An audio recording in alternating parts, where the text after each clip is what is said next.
Happy Sunday. It is Silver History Sunday, and today I'm going to be doing one for um, the Morgan dollar. This is probably the most requested Silver History Sunday. I'm going to be using a clip from a previous video of mine that has a better picture of a Morgan dollar, and then I'll show you one that I have currently towards the end. So basically, the Morgan dollar was minted from 1878 to 1904. This is the first $1 silver coin from the U.S. since the seated Liberty dollar stopped being produced in 1873. The seated Liberty dollar stopped being produced because of the Coinage Act in 1873.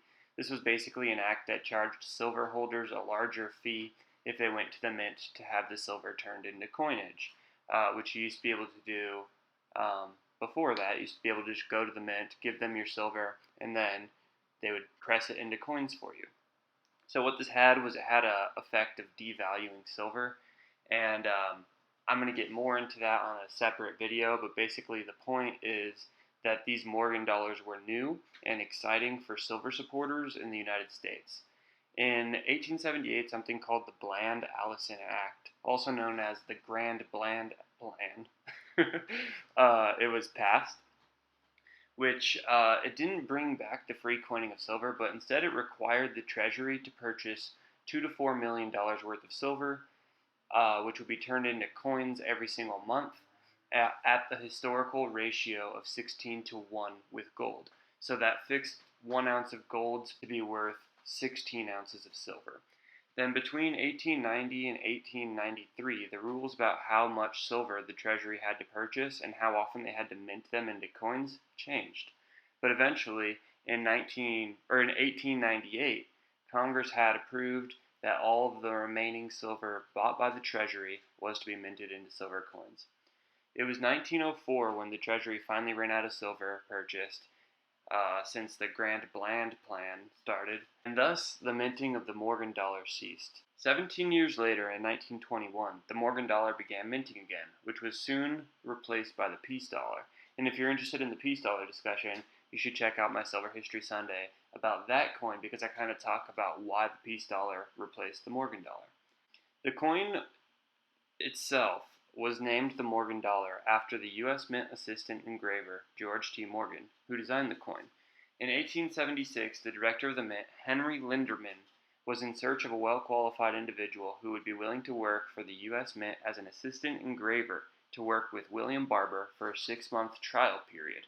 You may remember William Barber as being the designer of the iconic Barber silver coinage that everybody loves. Henry Linderman asked the director of the Royal Mint in London if they had any recommendations, and they sent George T. Morgan on his way to the United States because his talents weren't needed in London at the time. So Morgan arrives into the United States underneath this kind of trial period under William Barber to work with the United States Mint. And Morgan's big thing is that he wanted to depict liberty as an American woman on this coin, as opposed to the quote-unquote Greek-style figures that were generally found on coins. Most of these images were modeled after somebody, but he wanted this liberty to look like an American woman. After several failed attempts to try to find models for the obverse of the new silver dollar, one of Morgan's friends suggested that he worked with a woman named Anna Willis Williams, who eventually agreed to model under the only condition that her name remains confidential. Morgan stated that Williams had the most perfect profile of any woman he had ever seen in England or America, and so naturally he wanted to go with that model. But sure enough, after the coin was released, her name became public, and she was bombarded with instant fame, thousands of letters and fans, and dismissed the whole event, calling it a quote-unquote incident of her youth. She continued on to become a kindergarten teacher and died a single woman in 1926. I have a couple fun facts for the Morgan dollar. Basically, in 1960s, there was a large amount of Morgan dollars, about 2.8 million of them, found in the Treasury vaults. These were ones that were never issued for circulation, and it excited many investors who quickly started buying up these coins at face value using silver certificates.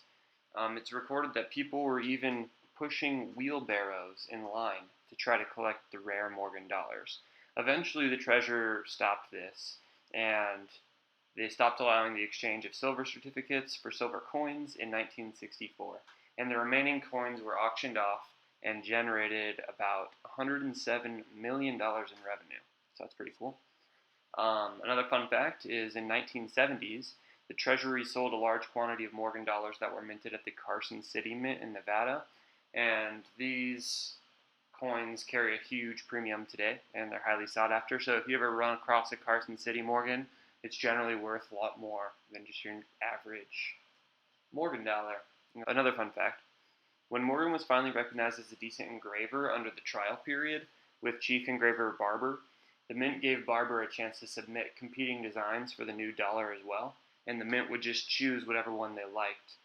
And they ended up choosing the designs by Morgan, which once again denied Barber a chance at another minted coin. And yeah, so basically Barber's kind of a failure. He's also kind of a jerk, and he's also kind of a crybaby. So although I love his coins, it's nice to see somebody else win. That's basically all I have. I'm going to go ahead and show you the only Morgan dollar in my possession right now.